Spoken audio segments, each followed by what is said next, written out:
सागर में स्थित है, तो हमारा राइट आंसर होगा ये किस में है, अरब सागर में।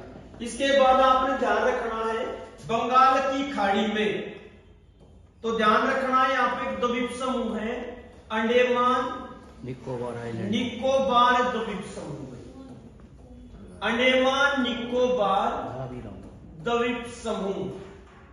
तो अंडमान निकोबार नामक जो द्वीप समूह है ये आपने देखने को मिलेगा बंगाल की खाड़ी में।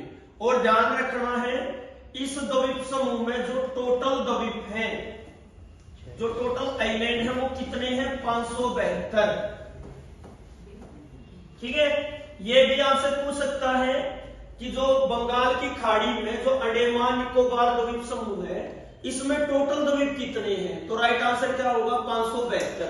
लेकिन अगर आपसे पूछ ले अरब सागर में जो टोटल द्वीप हैं, अरब सागर में जो यानी लक्षद्वीप में जो टोटल द्वीप हैं आपने ध्यान रखना है वो है 36। ठीक है, जो लक्षद्वीप समूह है इसमें अगर आपसे पूछ ले टोटल कितने द्वीप हैं, तो राइट आंसर हमारा होगा 36, जबकि अंडमान निकोबार में कितने हैं, 572। दूसरी इंपॉर्टेंट बात, जो अरब सागर में जो लक्षद्वीप समूह स्थित है ये कोरल आइलैंड का एग्जाम्पल है।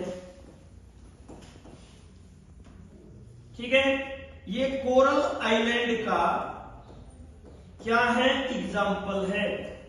मैंने बताया था कि पानी में एक जीव पाया जाता है जिसको बोलते हैं कोरल, और इसकी खास बात मैंने बताई थी कि ये पानी में जन्म लेता है।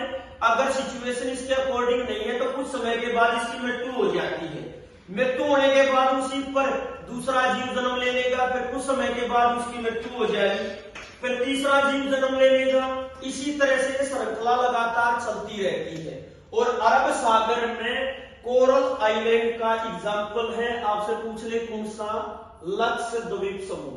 जबकि अंडमान निकोबार जो द्वीप समूह है आपने लिखना है यह पर्वतों का